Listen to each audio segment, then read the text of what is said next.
Yes, Yeah. Prabhu. Hare Krishna. Okay. Thank you. All right. Let's start. Om Jnana Timirandhasya Jnananjana-shalakaya Chakshurunmilitam Yena Tasmai Shri Gurave Namaha Shri Chaitanya Manobhishtam Sthapitam Yena Bhutale Swayam Rupa Kadamahyam Dadati Swapadantikam Vanchakalpatarubhyascha Kripa Sindhubhya Eva Cha Patitanam Pavanebhyo Vaishnavebhyo Namo Namaha Jaya Shri Krishna Chaitanya Prabhu Nityananda Shri Advaita Gadadhara Shivasadi Gaura Bhakta Vrinda Hare Krishna Hare Krishna Krishna Krishna Hare Hare Hare Rama Rama Rama Hare Hare कूजन्तं Ram रामेति मधुरं मधुराक्षरम् आरुह्य कविता शाखां वन्दे वाल्मीकिकोकिलं मनोजवं मारुततुल्यवेगं जितेन्द्रियं बुद्धिमतां वरिष्ठं वातात्मजं वानरयूथमुख्यं श्रीरामदूतं शिरसा नमामि आपदामपहर्तारं दातारं सर्वसम्पदां लोकाभिरामं श्रीरामं भूयो भूयो नमाम्यहम् दक्षिणे लक्ष्मणो यस्य वामे च जनकात्मजा पुरतो मारुतिर्यस्य तं वन्दे रघुनन्दनम्.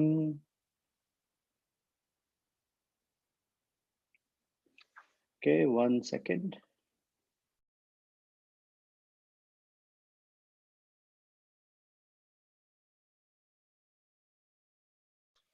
Okay,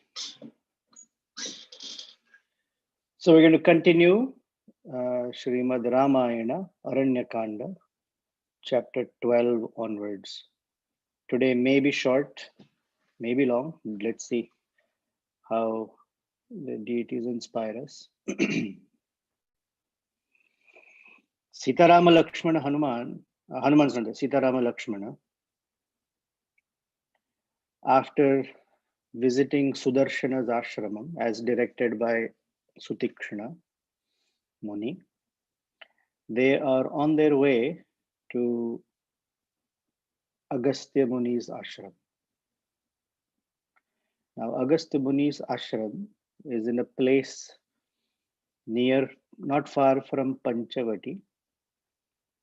And actually, Agastya Muni has multiple places of residence.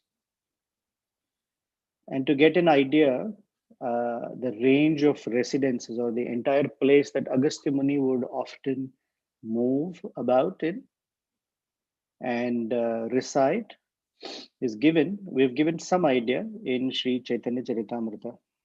After all, we are followers of Sri Chaitanya. And in the Adi Leela, Srila Prabhupada gives us some idea. He says Sri Chaitanya Mahaprabhu then went to Malaya Parvata and offered prayers to Agastya Muni. He then visited Kanyakumari. That's the verse. And then Prabhupada explains that the range of mountains in South India, beginning at Kerala and extending to Cape Comorin, which is the English word for Kanyakumari, that area or region is called the Malaya Parvata. And then Prabhupada says, concerning Agastya, there are four opinions. First, there is the temple of Agastya Muni in a village called Agastyam-Palli in the district of Tanjore, near the area of Tanjore.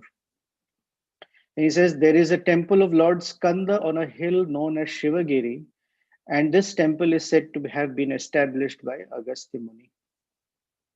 3. Some say that the hill near Cape Comorin, known as Patia, served as Agastya Muni's residence. And 4, there is a place known as Agastya Malaya, which is a range of hills on both sides of the Tamraparni river. Cape Comorin itself is also known as Kanyakumari. Now, many of us went to Panchavati, or were not went, at least were led to Panchavati. And in that area, not far from Panchavati, about 80, 90 miles, is Agastya's ashram. That is where Ramachandra, Lakshmana, and Sita met Agastya. So, what we're going to do is narrate the pastime for short and then have a little discussion on Agastya Muni and a couple of pastimes if possible. And then we'll open up for some discussion. So when Sri Ramachandra, Lakshmana, and Hanuman, I keep saying Hanuman because I recite them together, the three of them reached the ashram of Agastya Muni, Lakshmana met one of the residents of the ashram and informed him that this is Sri Ramachandra, the son of Dasharatha. This is his wife, Sita Devi, the daughter of King Janaka, and I am his younger brother and servant by the name Lakshmana. And we have come here, or my brother has come here to take Agastya Muni's audience and association. Would you kindly let the sage know? So this young ashram resident devotee ran and said, yes, yes, right now, and went in and informed Agastya Muni. And Agastya Muni immediately said to that young person, why are you keeping them waiting at the door? Please ask them to come in immediately. So he ran back and invited them respectfully inside. And as the three were walking, they saw different places or sections for worship of the different principal deities in the universe. There was obviously Lord Vishnu's special altar and a place where they would offer fire yagya for Lord Vishnu. Then there was a separate fire or altar for Lord Shiva, Lord Brahma, of course Indra, Agni, Vayu, Varuna, very important. And all around, they saw different sages who were all associates of Agastya Muni, reciting the great mantras and offering oblations into the fires. And the whole place was resounding with Vedic mantras. And smoke from the fire pits was billowing all up right into the air. And Agastya Muni, his whole body was filled with ecstasy, stood up and so quickly came towards Sri Ramachandra. And as soon as Ramachandra saw Agastya Muni coming towards them, Ramachandra, Lakshmana, and Sita Devi offered obeisances. Rama and Lakshmana, of course, fell on the ground like rods, it's called Dandavat. And Sita Devi was also right there with her hands and head folded and offering obeisances to Agastya Muni. Then Agastya Muni raised Ramachandra up and said, oh, I have been thinking about you for a very long time. In fact, I am very blessed by your appearance.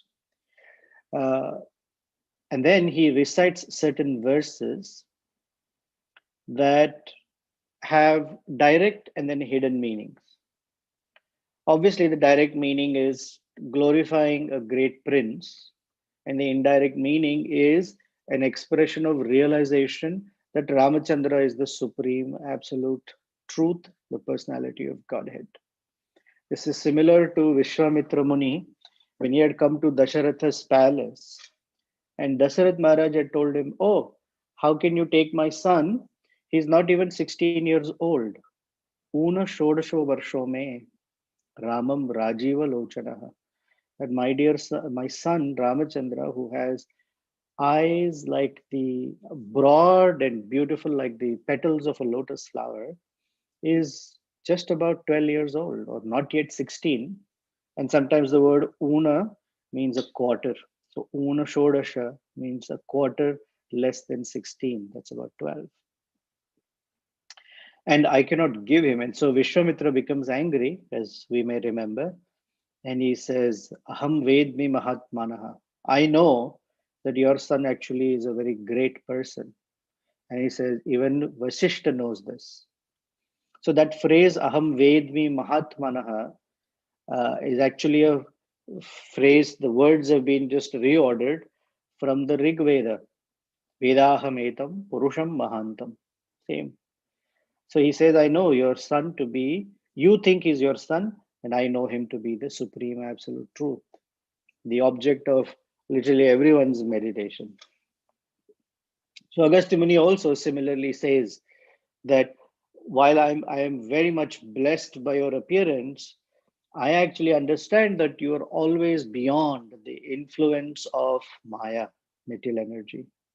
And in fact, simply remembering you, one can be carried beyond the ocean of birth and death and suffering. And then what else? What to say for someone who can actually see you? This is our conception that Sri Ramachandra and or Sri Krishna, Sri Chaitanya Mahaprabhu, we may not see them. And if their grace is there, we may. But generally, the entire bhakti process, it is very uncommon to see the Lord face to face, although that is the goal. Yet, the Lord appears mostly, or one tries to capture the Lord in one's mind. So, who is sitting in the heart manifests himself in all our senses, except that the senses are dull, so they cannot perceive his presence. And for those who can perceive, then the senses also respond. The hair standing on the end, the eyes, tears that come out like syringes, uh, the trembling of the body, etc. And so these senses, the mind, the intelligence, they all become enlightened or alert by the presence of the Lord within those senses. And in some rare cases, one may see. We have been reading about Narottam Das Thakur, and all that the devotees get, including Narottam Das Thakur, are visions of Lord Chaitanya, Lord Nityananda in their dreams. And in the case of an ecstatic kirtan later, then Lord Chaitanya personally comes and dances in that kirtan. But that's rare. That's very rare.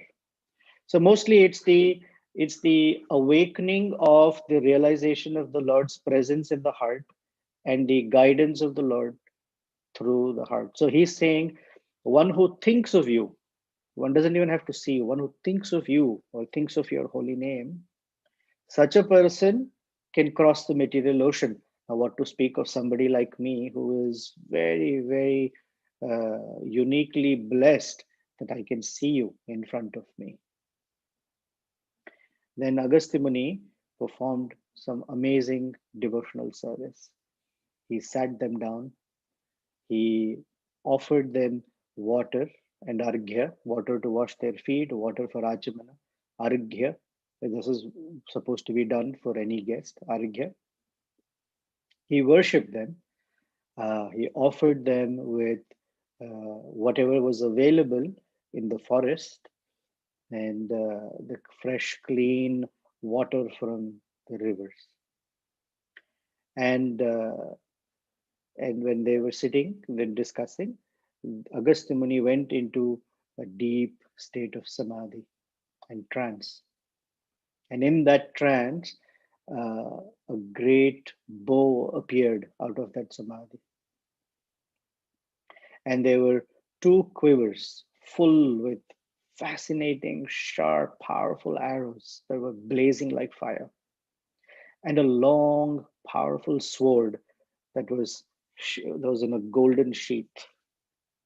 So Agastya Muni presented this bow, the quivers, these arrows, and the sword to Ramachandra, telling him that in a previous yuga, these weapons were used by Lord Vishnu uh, to assist or to help the demigods in fighting with the demons. So our understanding is that the story is slowly building and ripening towards Ramachandra going to face off with the demons of Ravana and Ravana's clan. Now we know that the inauguration of this episode was done by Sita Devi, when previously Sita Devi personally worshipped the weapons and offered them to Ramachandra. So it means that Sita Devi empowers Ramachandra to kill the demons. She is the one that initiates, she's the one that is making it happen under her purview and jurisdiction. Just we know that Sri Krishna is called Madan Mohan, but Radharani is called Madan Mohan Mohini. So he takes orders from her as part of the sweetness of the pastime, not in a henpecked way. And so Agastya Muni tells Ramachandra that by the virtue of my austerities and meditation, I have come to understand who you are, what your purpose is, and where you're headed, Ramachandra. And Sri Ramachandra said, we've been wandering in this forest for a very long time, and we came to you, one, for your association, to be and to be benefited by your association, and please tell us a place that we can stay. So Agastya Muni, by his divine vision, guided them about 80 miles further west or southwest, west, to a place called Panchavati. Panchavati gets the name because Vata is a banyan tree. One of the names of Krishna is Vatapatra Shayi. This is the form that appeared to Markandeya Rishi. Vatapatra is the leaf of a banyan tree, and Shayi means one who's lying down on it. Markandeya Rishi saw, when he wanted to take darshan of the Lord, a baby Krishna lying down on a banyan tree leaf and sucking on his own big toe, like a very innocent, helpless baby. And that form actually completely captivated Markandeya Rishi. And he went into raptures of prayers and stotras for Vatapatra. So Panchavati, the place where there were 5 banyan trees clustered together. And we went to that place recently, about a year and a half ago. So when Agastya Muni directed them, they took leave of Agastya Muni and started traveling towards Panchavati. And as they went, they came to a very, very beautiful place that was nice and open. And as they were going, it just happened that they came across a very gigantic bird, huge vulture. They'd never seen any bird like that in their entire life. At first, they thought, is this one of the demons in disguise?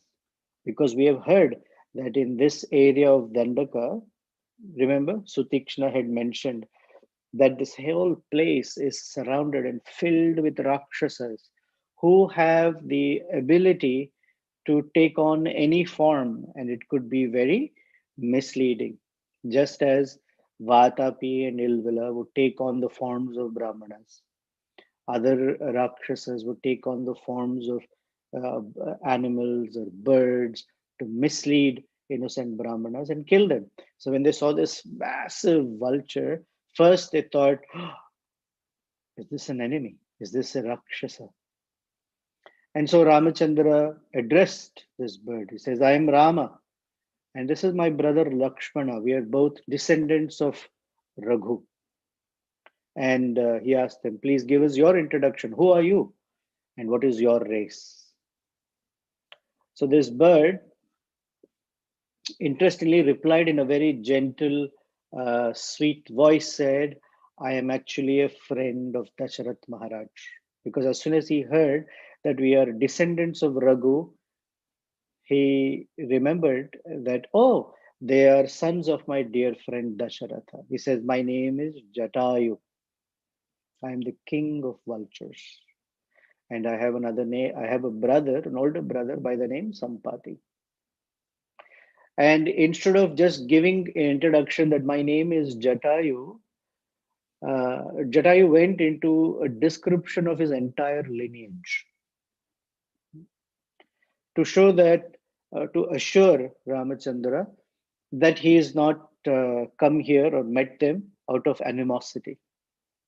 And so he says that my ancestor is actually Kardama Muni. And he talks about how all the various species of birds and animals and reptiles and snakes were born from Kardama Muni, and all of uh, his descendants, Kashyapa and Kashyapa's wives, and Kardama and Devahuti, etc., etc. And introduced that Jatayu was the nephew of Garuda. So that's the connection. There's a whole description of genealogy, and he comes to the point to say that I am actually a cousin or a nephew of Garuda, who's the carrier of Lord Vishnu. And he warns that this forest actually is infested with the rakshasas and various beasts. And so Jatayu said, please allow me to accompany you in this forest, and I will protect Sita when you two brothers go out to gather firewood or food. Because you're going to perform your Agnihotras, you need to bring food for offering to in the Agnihotra, and you too may go here and there, and I will protect Sita. So, in one sense, this is a simple statement, and the second sense, these are all words of predictions. So, we may not understand them right now because we all know the story of Ramayana. We can put the pieces together, but as the story is progressing, some of those indications then all come together as little pieces of the grand puzzle. Generally, one wouldn't say that when both of you leave Sita unattended, I will protect her. But this is a prediction that that is how the story is going to unfold. Then, when Jatayu informed that he is a friend of Dasharath Maharaj, suddenly Ramachandra had this sense of paternal affection for Jatayu, and he quickly embraced this very amazing bird. Now, receiving Ramachandra's embrace is no small thing. Generally, birds like vultures are not touched because they are considered to be very much in the mode of ignorance because they are waiting to eat flesh in a particular way. Yet, in the great retinue of the Lord, all sorts of living entities get shelter at his lotus feet. Whether it is Garuda, whether it is Vasuki, whether it is Ananta. Of course, Ananta is the supreme transcendental serpent bed, but he appears within the universe in different ways. But the idea is that one may be uh, even a beast or a bird or something very downtrodden like a lizard. Even then, by the grace of great acharyas, even such living entities get the touch and association or the vision of the Supreme Lord. When I talk of a lizard, we know we're talking of King Nriga. When we talk of an elephant, we're talking of King Indradumna was cursed to be Gajendra. Here, Jatayu is born into the species of vultures, etc. And so Ramachandra accepted that Jatayu would follow them into the forest. And when they are living in Panchavati, that Jatayu would always be there uh, with them and associating with them. Now, there is a particular section that I'm not going to cover today because this is a section about Lakshmana Deva. And I want to be able to dedicate a good amount of time because there are very interesting verse that Lakshmana speaks, and then he has actually a verse that Ramachandra speaks, and Lakshmana has like an epiphany, and the interaction is actually very, very amazing. So I'm going to keep that for next time. But in terms of the story, I'll just say it quickly, and we'll revisit it next week. So when they came to a suitable place, that there was a river right by the side, and it seemed like the most favorable place to stay for another 2 years. Ramachandra tells Lakshmana, Lakshmana, uh, seems like this space is very favorable. You uh, you select the design of the house. You do it in a way that that you think is favorable, and build a nice place for us to live. And as soon as Ramachandra speaks like this, Lakshmana falls on Sri Ramachandra's lotus feet and begs for forgiveness. Uh, and there's this phrase which we'll come back to. And Lakshmana says, I am actually pained in the heart that you have very carefully chosen your words, because we know that is one of Ramachandra's qualities. Thank you. That ஒன்னும் தெரிய மாட்டேங்குது நமக்கு. ஐயோ வரலையே, நின்னு போச்சு. இப்ப கேக்குது. Thank you. So we know that Ramachandra speaks gravely, carefully, and every word that he utters is full of deep meaning. So Lakshmana picks up on it and he begs forgiveness because Ramachandra said to Lakshmana, do as you like. And the whole argument there, Lakshmana says, is you are treating me as some independent entity who has freedom and choice to say and do as I like. Actually, I am a surrendered servant. I'm an instrument in your hand. So rather than say, do as you like, it would have been very nice for you to say, let it happen so, which means it is your choice and desire. The idea of instrumentality is not that one loses independence or one loses the freedom of choice. It means that one reposes their independence and the choice making under or as subjugated to the choice of their master.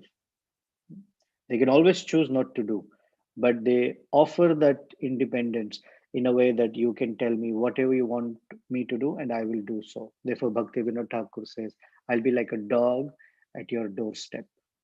Then you, whatever order you give me, I will follow. Then Ramachandra becomes very happy. Lakshmana creates a fantastic, well thought out, well engineered, well constructed ashram for them to stay.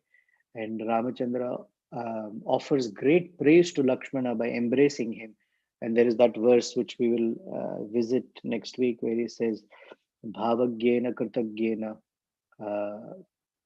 Dhimataha, you have done this wonderful service with all the different thoughts of what all would be my liking and disliking, what would be favorable and unfavorable for us.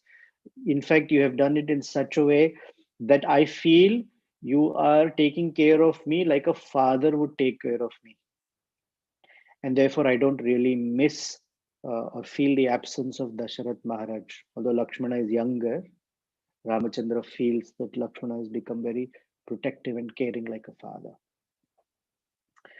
So this section we will visit again, but let's spend some few minutes in glorifying Agastya Muni. The reason it is important is we understand through this pastime that however great a person is, this is what Ramachandra is manifesting for us to learn. That however great a person is, their greatness cannot reach full potential unless empowered by or blessed by uh, great personalities, specifically great devotees.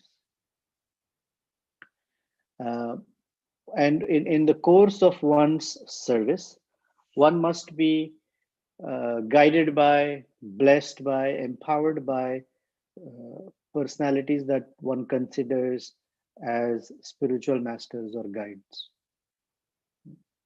So even Ramachandra uh, has to be given the weapons by Agastya Muni, the divine weapons that he would use in fighting the demons.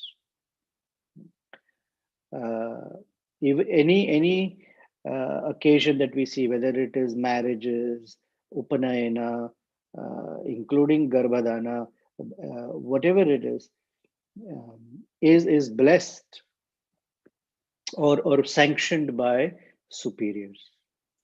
And Ramachandra, by accepting the weapons from Agastya Muni and taking his association, taking his blessings, becomes empowered to perform. And it's not just one.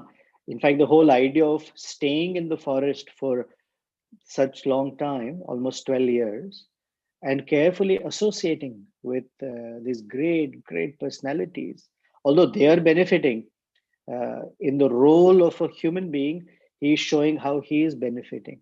Because in their association, he is learning what is dharma, what is right, what is wrong, how one should execute one's dharmic activities in such a way that they remain steadfastly loyal to dharma.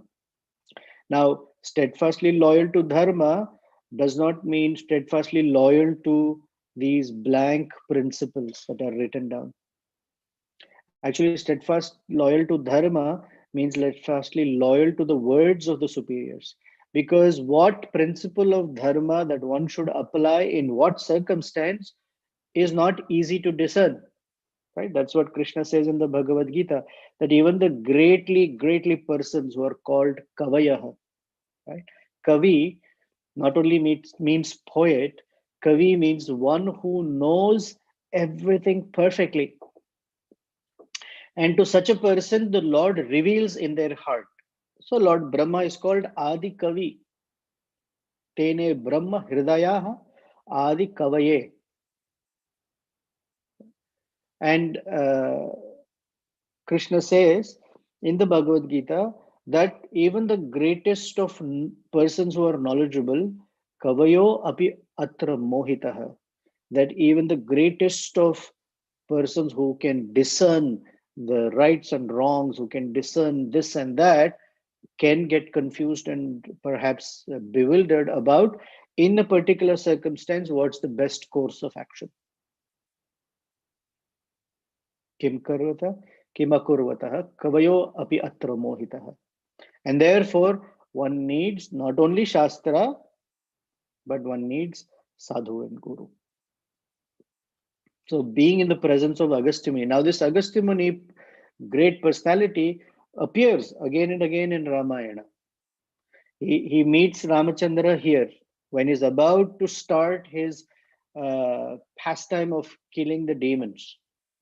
Then when they are fighting Ravana, and Ravana somehow is not dying, then Agastya Muni again appears to Ramachandra and helps him through a divine composition called Aditya Hridayam.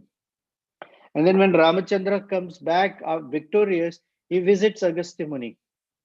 And then when he goes back to Ayodhya, Agastya Muni also accompanies him and stays in Ramachandra's palace for many years and recites to him great stories, the entire story of Ravana's appearance and his becoming powerful, Kumbhakarna, Vibhishana, etc. In fact, the entire genealogy from all the way starting from King Vishrava, or Sage Vishrava, And somehow Agastya Muni and Vishrava are related. They are sort of stepbrothers. Then he narrates the entire story of Hanuman. And this is considered one of the very unique episodes and interesting for Agastya Muni to narrate. Generally, the devotees, they hear the pastimes of the Lord, but only in Ramayana is very unique. And again in Chaitanya Charitamrita we hear it, but it is very unique in Ramayana that Agastya Muni speaks Hanuman Katha and Sri Ramachandra sits there and hears with rapt attention about his devotees. Similarly, Sri Chaitanya Mahaprabhu, in the guise of a devotee, would constantly, repeatedly hear the pastimes of Prahlad Maharaj, Dhruva Maharaj, the entire Bhagavatam again and again and again and again, relishing how these amazing persons are completely enraptured in bhakti to him. So this Agastya Muni, his resume is very, very fascinating. And just a few highlights. He was the one we heard that he had tamed Vindhya mountain range to make sure that sunlight crosses the entire Western hemisphere. In the Srimad Bhagavatam, we know that King Indradumna was cursed. And interestingly, it was Agastya Muni who cursed King Indradumna to become Gajendra and also helped him become a devotee. So Agastya Muni is very, very exalted. We know the story of Vatapi and Nilvala. It seems once when the demigods and demons were fighting for supremacy in the universe, all the demons went hiding in the oceans. And so the demigods could not find out where these demons were. And so their whole mission was thwarted against the demons. So they took shelter of Agastya Muni. And Agastya Muni, by his divine vision, knew where all of them were. And by the action of Achaman, just by drinking a palmful of water, dried up the entire oceans and exposed all the demons who were hiding at the bottom, at the bottom of the ocean bed. And so the demigods became victorious in their battle. We also know that when Lord Balaram, before the great Mahabharata war, decided to go on pilgrimage, traveled all the holy places, and just like Sri Chaitanya Mahaprabhu traveled South India and came to Agastya Muni's place, very exactly Lord Balaram also met Agastya Muni in South India and then proceeded to Kanyakumari.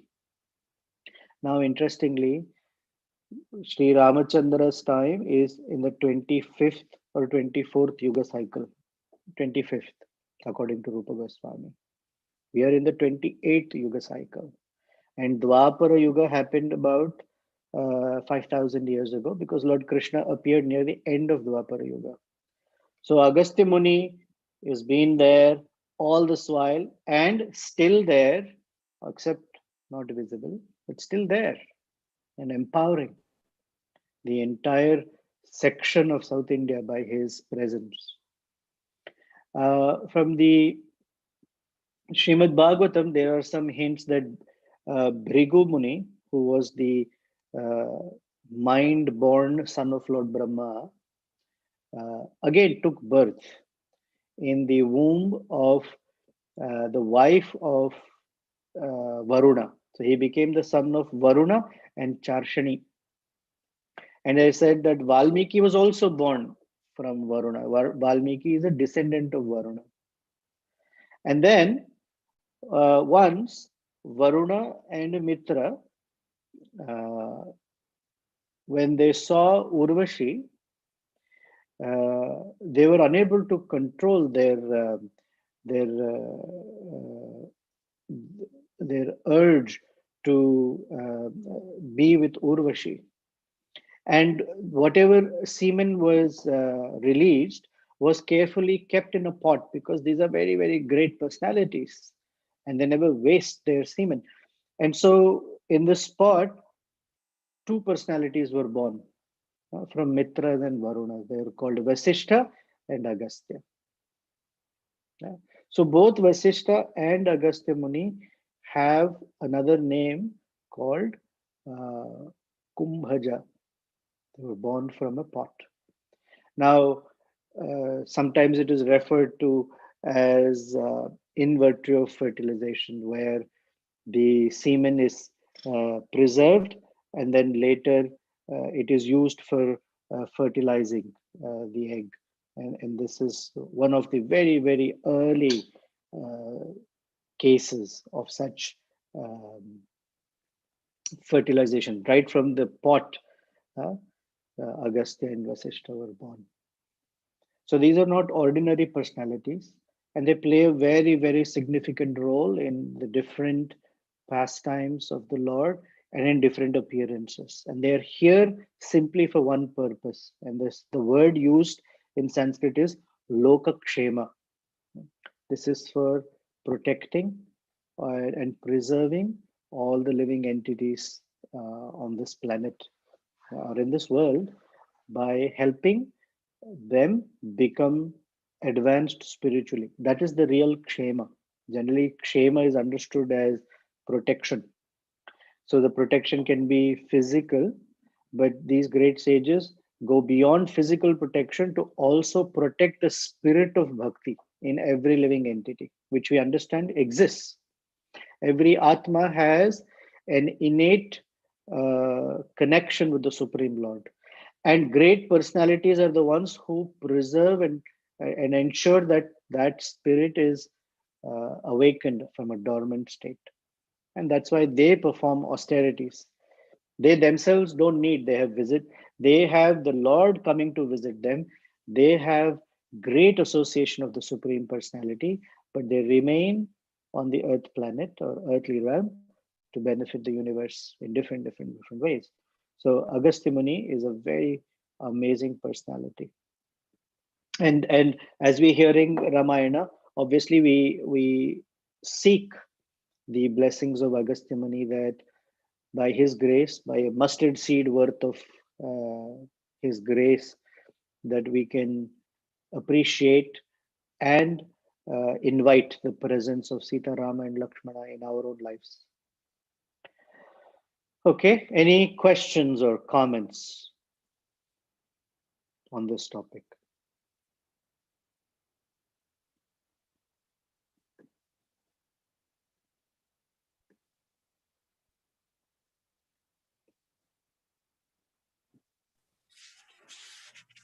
Hare Krishna Prabhu, Param Pradasya. Please accept my humble obeisances. Prabhupada and Guru Maharaj.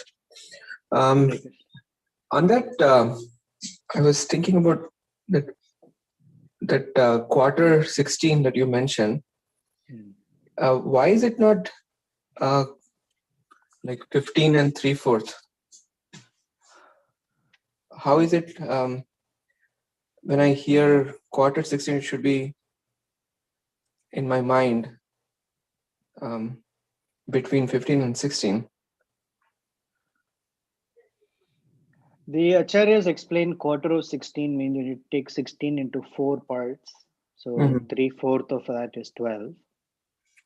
And the age of 12 seems to corroborate with when he got, later he got married to Sita Devi, and Sita Devi, when she's talking to Ravana, narrates her whole age, etc. And the number 12 corroborates that.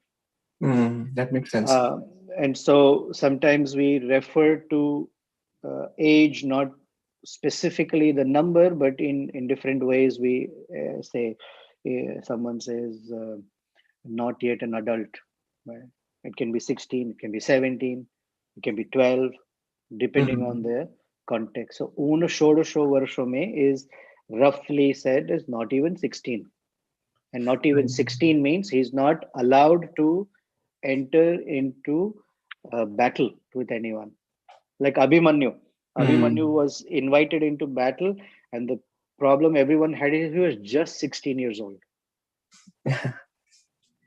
Mm. And Yeah, I all these found it great interesting. Maharathis had ganged up against him. Yeah, it's very interesting that could have easily said 12. Yeah. It's nice to But hear when about. it's saying 12, in the context doesn't make sense. The context has to be, if someone says, uh, we'd like you to come and work for us, Mm. a student may say, I've not yet graduated. Mhm.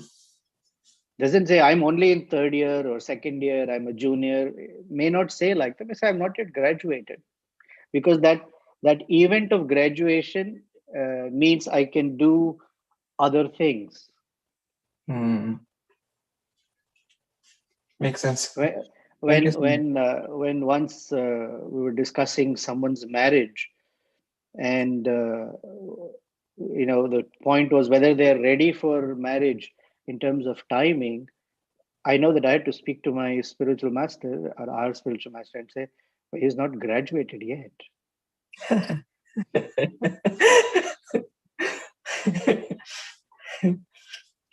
Not from undergraduate, we're talking of master's degree, but said not yet graduated yet.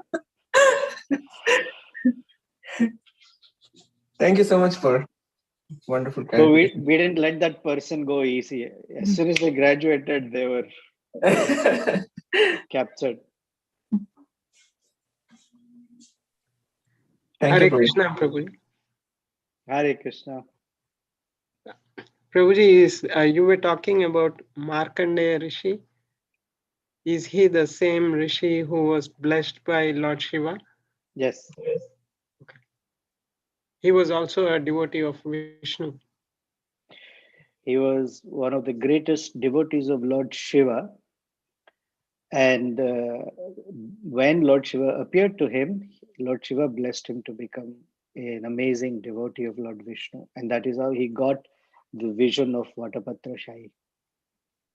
And the story is there in the Srimad Bhagavatam. Actually, this boy, Markandeya, was supposedly to die at a very young age. And Yamaraj actually had come to take this boy. But by Lord Shiva's grace, he did not go, he did not die. Lord Shiva extended his life and gave him the opportunity to meet and serve Lord Vishnu, and became a Chiranjeevi. He's still alive. Wow. One more question, Prabhu. If you go to Kumbakonam, there's a beautiful temple called Uppiliappan. The pastimes are amazing. It's the where the Lord is offered bhoga, and all the cooking has no salt in it, because of the pastime that it is. And the Lord appears as a young boy or a young man to marry the daughter of Markandeya Rishi, and the daughter is the Lord's consort as part of the pastime. So if you go to the temple, in front of this massive deity of Uppiliappan, on one side is his consort Bhudevi, and on the other side is Markandeya Rishi sitting there and performing the wedding. Wow. Go ahead. Prabhuji, is there any story to when Markandeya Rishi saw Vatapatra Sai? When, I don't have a date, but there is Bhagavatam has that pastime. Okay, I'll look at it. Yeah, it doesn't say when, but once he had a desire to understand the Maya Shakti of the Lord, and there's a whole beautiful story there. Sure. Thank you.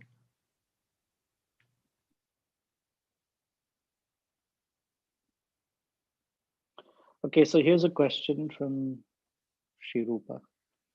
You mentioned that we cannot reach full potential in our endeavors without seeking the blessings of devotees. Yes. I feel that I get stuck at the growing in my potential part and neglect the real goal. What is the real goal, and how can I remind myself about it? There are full potential as a human being at the external level, internal level, and the spiritual level. The when one awakens one's spiritual potential, all others align along with it. Or even if the other levels don't align, the Bhagavatam says is there's no such loss. The full mental or intellectual capacity or potential is developed or generated by the study of scripture in one's ability to hold multiple points of views, one's ability to discern hidden meanings in the past times. Of course, these are all revealed, and that's part of the reaching one's potential. But the real goal is to stop being a very close associate of Maya Devi in this material world. The real goal is to be able to fully connect and fully realize one's actual identity and relationship with the Supreme Personality of Godhead, Sri Krishna, Sri Ramachandra, whichever form that one of Lord Vishnu that one has a connection with. It's the awakening of one's spiritual identity. That's the phrase used in Srimad Bhagavatam. Hitva anyatha swarupena vyavasthiti. Swarupa. Hey, Sri Rupa, we have Rupa and Swarupa. And Swarupa means one's original spiritual identity that is lying hidden and dormant right now. And the process of Bhakti Yoga cuts through all the layers of ignorance and matter and awakens that Swarupa. And that is the goal. While that is happening, there are other things that also need to be done, and we do those to align ourselves in the pursuit of that real goal.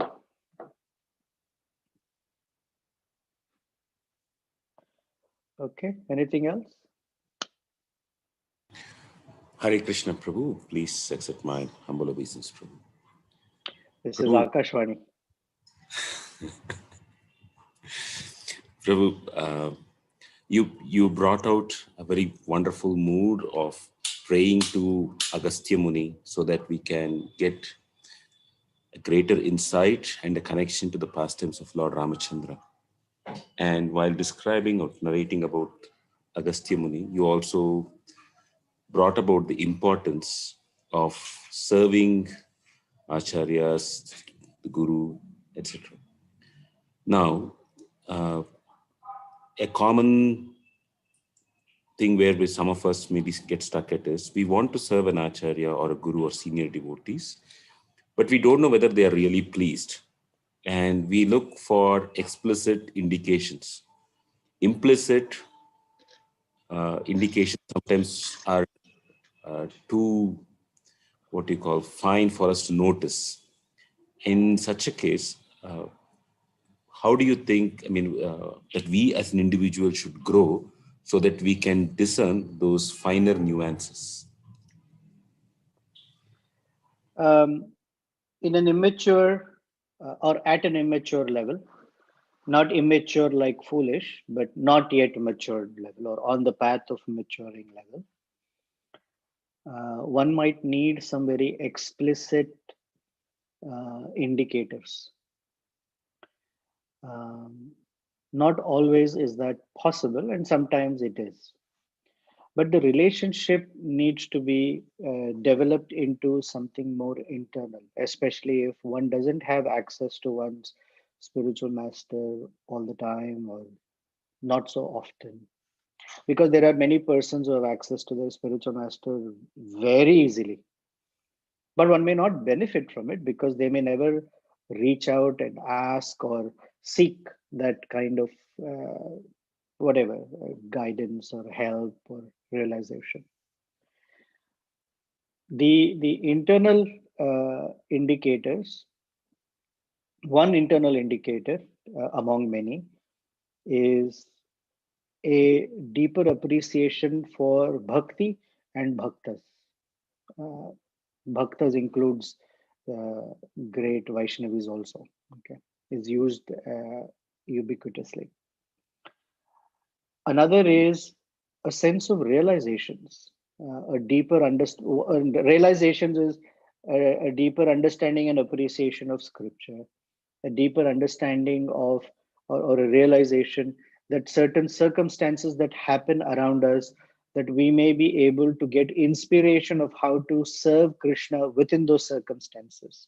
Because at a not so mature stage, when circumstances become unfavorable, it seems like their bhakti becomes interrupted, or one doesn't know, how am I going to perform my devotional service in these circumstances. But one of the indicators that one has the grace of these acharyas, the spiritual masters, is that one has a greater sense of clarity even in a very muddy circumstance. And when situations become muddy, unclear, gray, if one doesn't have direct access to ask or seek, then one has to seek from the guru within. Of course, it has to conform with the conclusions in scripture. Nityabhiyuktanam, tesham satata nityabhiyuktanam, yoga kshemam vahamyaham. So, abhiyuktanam, yukta and abhiyukta, the difference is abhiyukta means in a very a total sense. Tesham nitya abhiyuktanam, bhajatam priti purvakam. And Krishna says, dadami buddhi yogam tam. So when that buddhi yoga, the intelligence is awakened of how to discern what is the right thing to do or right thing to say, what is right and wrong, then one has an understanding that that is the grace of these acharyas. It's not possible all the time to get external indicators and a pat on the back. And if it's possible, it happens, but not always. Then Bhagavatam says a greater sense of the presence and the divinity of the Supreme Personality. Para Isha Anubhava. Anubhava is the experience. Viraktir Anyatra cha. One has a sense of detachment from the sense objects to whatever degree. Those are all indicators of anugraha, or the grace of the spiritual masters. Does that address your question, Shyamakunda Prabhu? Yes, Prabhu. Thank you. Thank you so much. Hare Krishna, Prabhu. Hare Krishna. I was a little distracted, so I didn't understand fully. I want to clarify my understanding. I heard you said in different situations, what principle to apply is not always clear, so we hold on to the direction given by a superior. Is that correct understanding? Well, that's the whole idea, that we take shelter of Shastra, Guru, and Sadhu. Because on one's own, one may not be able to discern what is the right course of action. So one may say, I will go to Shastra.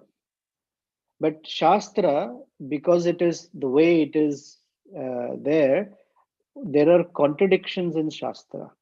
And there are situations where one set of persons have acted in this way, another set have acted in that way in seemingly similar situations. And possibility that we may choose this because it is more to our liking than that, when maybe that is the course of action. So Shastra always has to be, the Sanskrit word is called samanvaya. And in English we say reconciled. One of the Vedanta Sutras talks about samanvaya. Samanvaya is the ability to reconcile the so-called contradictions. And that can only be done by Guru and Sadhu. So we need the guidance of the reference points of sadhus and gurus. for reconciling the so-called paradoxes and apparent confusions.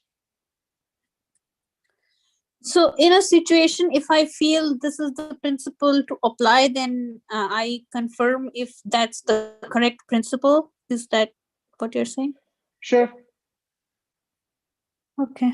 I mean, not in everyday little situations, Yeah. but these are points of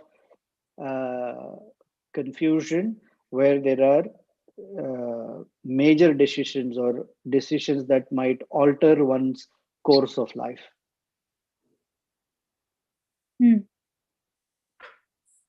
Okay. Or decisions that will impact many persons, or those who are very close to us, or our friends, whatever. If it has a greater impact on others, then those are points of reference. Okay. Thank you. You're welcome. Here's a question from Amara Mataji, following up on Sri Rupa's question. Until we are spiritually situated, how can we remain satisfied with whatever we are able to offer or receive without being agitated about our insufficiency in offering or receiving? Excellent question. The insufficiency can be fueled by a sense of ego or a sense of service. And or to say it differently, by false humility or true humility. And the result of such humility, whether false or genuine, shows in action and in thought process. So the result of false humility or shadow humility is that it doesn't inspire more devotional service. It makes a person withdraw and call oneself as, oh, I am not qualified, so I'm not going to express any bhakti sentiments or bhakti activities to the Lord. When it is genuine humility, the sense of insufficiency actually propels a person further into being eager, and Rupa Goswami's phrase is greedy, for that sense of connection. So false humility weakens the connection, true humility strengthens the connection. So the first is to discern which one is acting. Second way is that a falsely humble or false insufficiency centers the entire thought or the entire consideration upon oneself. And the true insufficiency centers the entire consideration on the Supreme Lord. So ego, being driven by ego, puts us in the center of the entire consideration, and being driven by bhakti or true ego puts Krishna in the center. So just because of one's feeling insufficient doesn't necessarily mean that they're either spiritually insufficient or the other. It depends on the further considerations and understanding it. Now, one shouldn't always think that I am not, here's the phrase, until we are spiritually situated. Actually, we are spiritually situated. Or the aspiration is, or consideration is, how can I be more spiritually situated?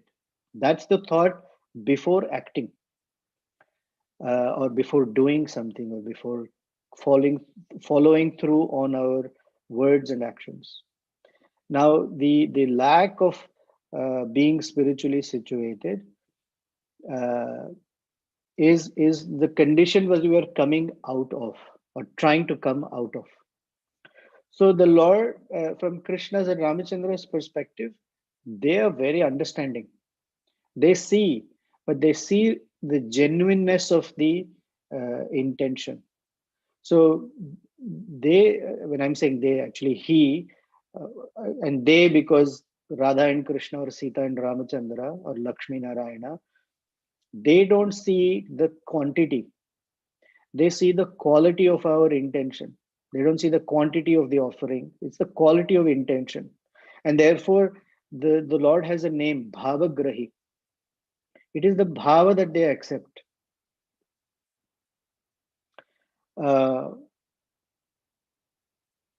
And so it's important that, we may go on and off. That's okay. But the intention should be alive and strong. And the intention is only alive by the association. Actually, it's by two: chanting of the holy name and Vaishnava Seva. So, Amara Mataji, did I go out of what you were looking for? No, Prabhu, this is really, really very wonderful. It is worth hearing thousands of times for myself. Thank you so much. Because from Vaishnava Seva comes Ruchi.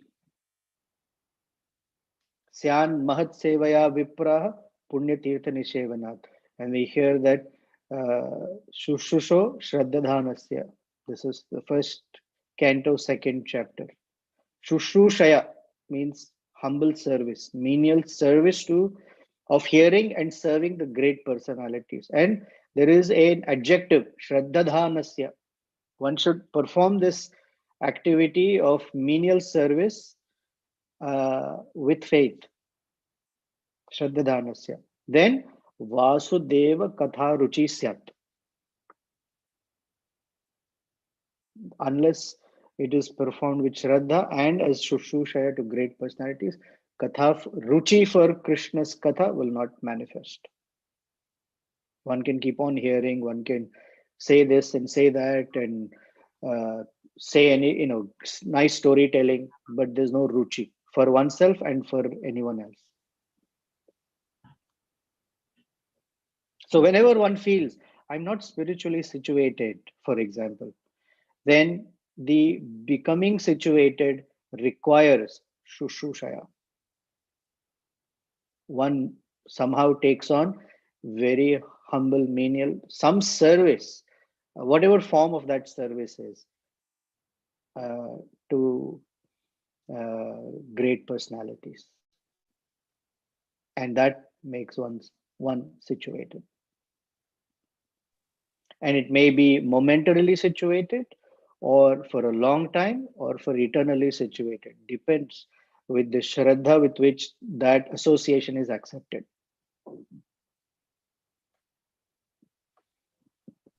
Yes. Yeah, it's a like you always give very, very condensed answers, Prabhu, and it's a lot to assimilate for me always. I'm really following.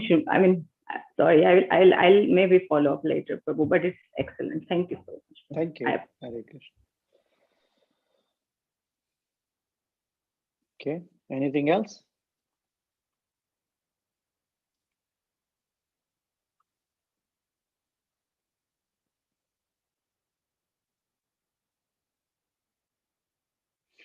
Okay, seems like we're out of questions for this week.